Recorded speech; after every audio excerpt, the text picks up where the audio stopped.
လူတွေအားလုံးဝိုင်းပြီးကဲရဲ့ကြပါစေ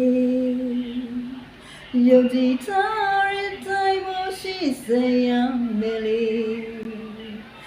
မားတဲ့သူရဲ့မရှိ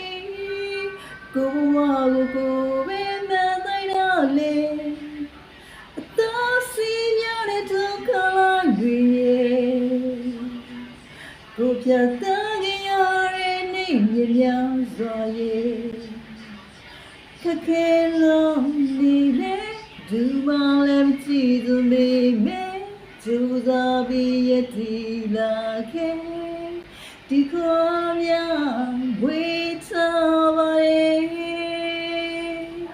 ဒီခေါ်များဝေးထားပါရဲ့ဒီခေါ်